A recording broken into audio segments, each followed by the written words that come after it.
श्री सरस्वती मैया की जय, श्री कृष्णचंद्र भगवान की जय।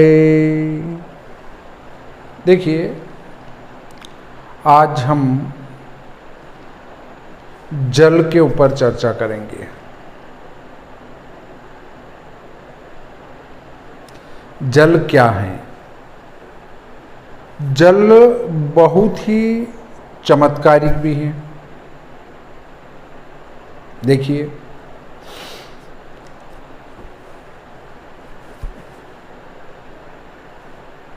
गंगा जल और यमुना जल, इनमें कभी भी काई नहीं आती है, जिसको देसी भाषा में कहते हैं कांजी। हरा हरा जो पानी पे जम जाना, उसके अंदर जो पत्थर पानी में पड़े रहते हैं, उन पर चिकनाहट आ जाना, ये गंगा माता के अंदर नहीं होता है। बाकी नदियों में ऐसा होता है। गंगा माता और आपके यमुना माता, इनमें ये नहीं होता है कांजी जमने वाला, जिसको काई कहते हैं।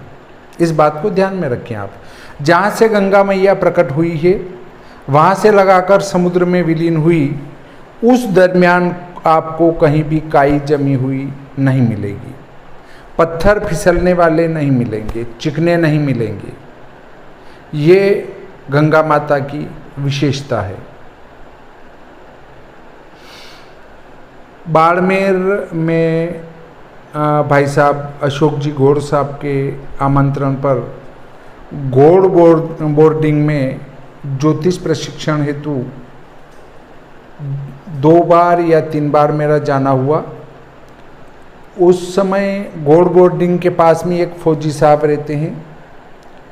बातों ही बातों में उन्होंने बताया कि मेरे टाँके में पंडित जी कीड़े पड़ गए थे, तो मैंने गंगा जल के 2-3 बूंद डाले तो सारे कीड़े मर गए और साफ हो गया पानी। ये है गंगा जल का चमत्कार।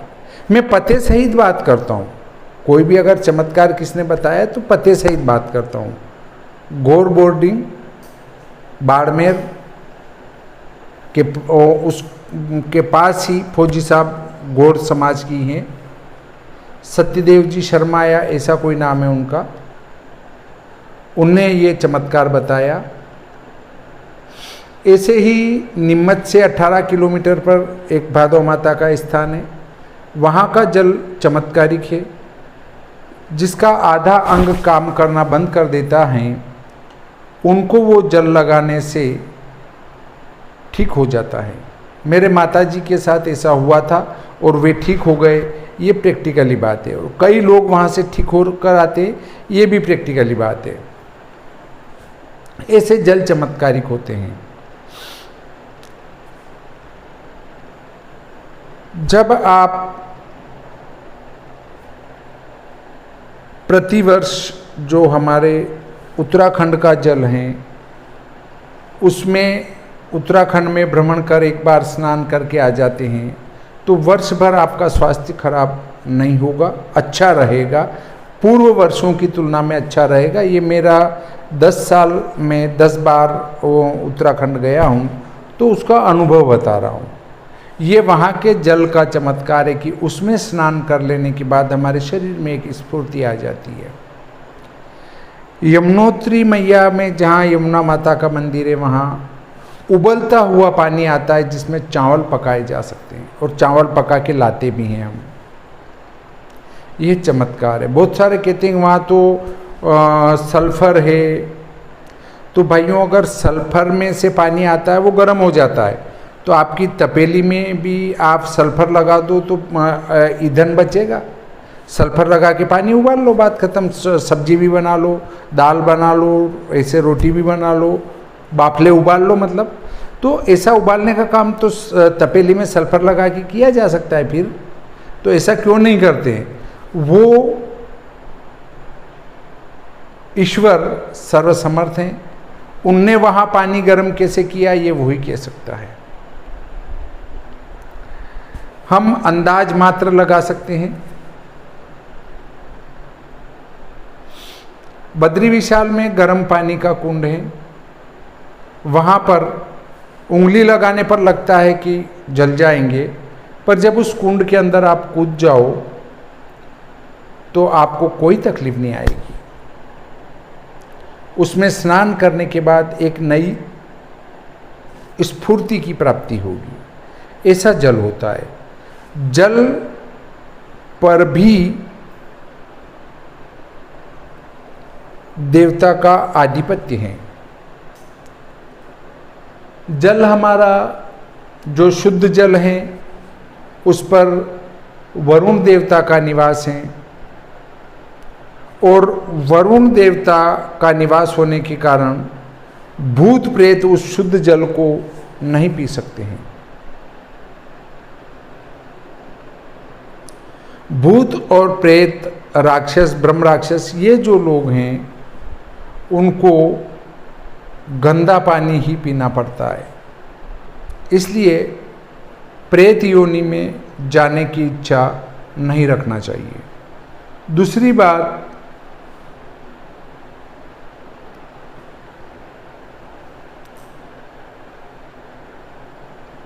वर्तमान समय में उस पानी को आरओ के माध्यम से शुद्ध करते हैं, और तो उसमें जो विशेष तत्व हैं वे तत्व वो आरओ निकाल के बाहर फेंक देता है। तब उस पानी को आप सेवन करते हैं, आरओ के पानी वाले को, तो आपके अंदर की जो आवश्यक खनिज पदार्थ हैं वो उस पानी में घुले रहते हैं। वो शरीर को नहीं मिल पाने से शरीर कमज़ोर होता है, और ऐसा आरओ का पानी पीने वालों पर बीमारियां भी जल्दी आक्रमण करती हैं। कोरोना उन लोगों पर ज़्यादा हावी हुआ जो घरों में ज़्यादा पेक रहा करते थे, जो आरओ का पानी पिया करते थे। बाकी जो सभी प्रकार का पानी पीते थे, ऐसे ही घुमा करते थे, उन पर कोरोना बिल्कुल प्रभावकारी नहीं हुआ। तो लीजिए, जल या नदी के प्रति हमारा क्या व्यवहार होना चाहिए उस पर चर्चा करते हैं। पहला सूत्र कहता है, जो मनुष्य जल में मल मूत्र, थूक, कुल्ला और कप छोड़ते हैं उन्हें ब्रह्म हत्या का पाप लगता है। देखिए, पानी में कुल्ला नहीं करना चाहिए, मूत्र का त्याग नहीं करना चाहिए, थूकना नहीं चाहिए, मल नहीं डालना चाहिए। अगर आप ऐसा करते हैं तो ब्रह्म हत्या का पाप लगता है। तो देखिए, आज हमारे सरकार कह रही है नदियों को शुद्ध किया जाए, नदियों को शुद्ध किया जाए। अरे भाइयों, हमारा शास्त्र तो पहले से ही कह रहा है, पर चूंकि आपने शास्त्र पढ़ना छोड़ दिया इसलिए नदियों को गंदा करना चालू कर दिया। दूसरी बात आती है कि जहाँ सनातन धर्म था वहाँ नदियाँ शुद्ध थी, और जब देश में अन्य पंथों का उदय हुआ तो पानी को भी अपवित्र कर दिया जा रहा है। पहला सूत्र का है याज्ञवल्क्य की स्मृति में, स्टीवनास्रक शक्रन मूत्र रेतांस्य सून निक्षिपेत। शांडिल्य स्मृति में कहा है, नाचरेत पलवन क्रीडाम्न गंडूषम जले क्षिपेत, अन्योन्यम नो क्षिपेत तोयम न देहमल मूत्रजेत। कूर्म पुराण और पद्म पुराण में कहा है, नापसुष्टि वनमाचरेत। महाभारत शांति पर्व में कहा है, अल्पा इति मतिम कृत्वा यो नरो बुद्धि मोहितः श्लेष्ममुद्रपुरीषाणि युष्मासु प्रतिमोक्ष्यति तमीयं यास्यति क्षिप्रं तत्रैव च निवत्स्यति। स्कंद पुराण में कहा है, मलं मूत्रं पुरुषं च श्लेष्मं निष्ठीनाश्रु च गंडूषाश्चैव मुञ्चन्ति ये ते ब्रह्महणेः समाः। गरुड़ पुराण की आचार संहिता में कहा है, स्टीवनास्रक्ष मूत्र विषाण्यपसु न संक्षिपेत। दूसरा सूत्र कहता है, जल के भीतर मल मूत्र और मैथुन नहीं करना चाहिए। आपस्तंभ धर्म सूत्र में ये कहा गया है, तथा स्टेवन मैथुन योग कर्म अपसु वर्जयेत। का मार्कंडेय पुराण ब्रह्म पुराण, स्कंद पुराण में कहा है नापसु मूत्रम पुरुषम वा मैथुनम वा समाचरेत। कूर्म पुराण पद्म पुराण में कहा है नापसु मैथुनम आचरेत। अग्नि पुराण में कहा है मलादि प्रक्षिप्य नापसु। अब तीसरा सूत्र कहा गया है किसी नदी पर पहुंचने के बाद देवता और पितरों का तर्पण किए बिना उसे पार नहीं करना चाहिए। यदि आप किसी नदी पर गए हैं तो पहले उस नदी में हमारे पितृ और देवता का तर्पण अवश्य करना चाहिए, उसके बाद ही उसको पार करना चाहिए।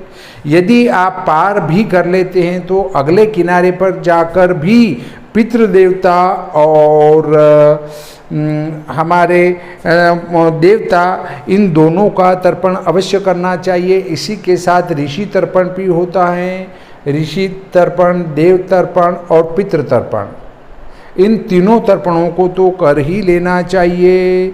तीसरा सूत्र का है विष्णु स्मृति में न वृथा नदीम तरेत न देवताभ्य पितृभ्यश्चेद कामम प्रदाय। महाभारत के अनुशासन पर्व में कहा है जलम प्रतरमाणश्च कीर्तयेत पितामहान् नदीमासाद्य कुर्वीत पितॄणाम पिंड तर्पणम। अग्निपुराण में कहा है असंतमर्प्य पितॄन् देवान् नदी पारम च न व्रजेत।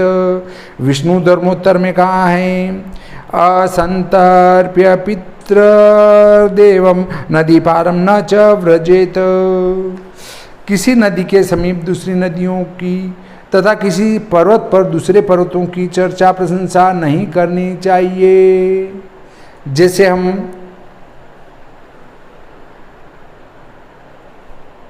यमुना जी में स्नान करने गए और गंगा जी की प्रशंसा कर रहे हैं तो वो गलत है। नर नारायण पर्वत पर गए और वारणावत पर्वत की प्रशंसा कर रहे हैं तो वो गलत है, क्योंकि जिस देवता के समीप जाया जाए वहाँ उन्हीं की प्रशंसा करनी चाहिए। जैसे आप मेरे पास आते हैं और मेरे से कुछ पूछना चाहते हैं ज्योतिष से संबंधित, और आप कह रहे हैं कि फलाने पंडित जी तो इतने विद्वान हैं, वो तो देख के तत्काल बता देते हैं, वो तो ऐसे होते हैं, वो तो इतने महान हैं, तो भैया फिर मेरे पास काहे को आया, उनके पास ही जा। तो ऐसे ही पर्वतों में भी होता है, नदियों में भी होता है। इसलिए एक नदी पर स्नान करते समय दूसरी नदी की प्रशंसा नहीं करनी चाहिए। ये चौथा सूत्र कहा है कूर्म पुराण और पद्म पुराण में न नदीषु नदीम ब्रूयात पर्वतेषु च पर्वतान। अग्नि पुराण में कहा है नद्याम नान्याम नदीम ब्रूयात।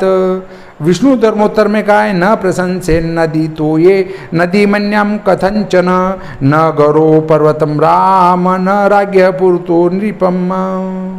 पांचवा सूत्र कहता है अपनी भुजाओं से तैर कर नदी पार नहीं करनी चाहिए। यह निरर्थक और आयु नाशक कर्म है। यह निषेध वर्षा ऋतु के लिए है। नदी किनारे तैरने में कभी भी कोई आपत्ति नहीं है। देखिए अच्छी बात बताइए इनने कि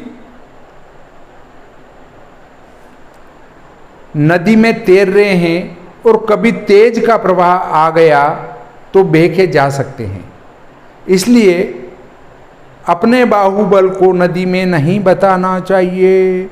ये महाभारत के शांति पर्व में कहा है बाहुभ्याम न नदीम तरेत अनर्थक मनायुष्यम। मनुस्मृति कूर्म पुराण पद्म पुराण में कहा है न बाहुभ्याम नदीम तरेत। विष्णु स्मृति में कहा है न बाहुभ्याम। शुक्र नीति अष्टांग हृदय सूत्र में कहा है नदीम तरे न बाहुभ्याम। वशिष्ठ स्मृति में कहा है बाहुभ्याम न नदीम तरेत। बोधायन स्मृति बोधायन धर्म सूत्र में कहा है न नदीम बाहुकस्तरेत। आपस्तंभ धर्म सूत्र में कहा है बाहुभ्याम न नदी तरनम। इस प्रकार देखिए जल या नदी के प्रति हमारे क्या कर्तव्य हैं उसके संबंध में हमने आज चर्चा करी। आज का ये प्रकरण यहीं समाप्त करते हैं। श्री सरस्वती मैया की जय, श्री कृष्णचंद्र भगवान की जय।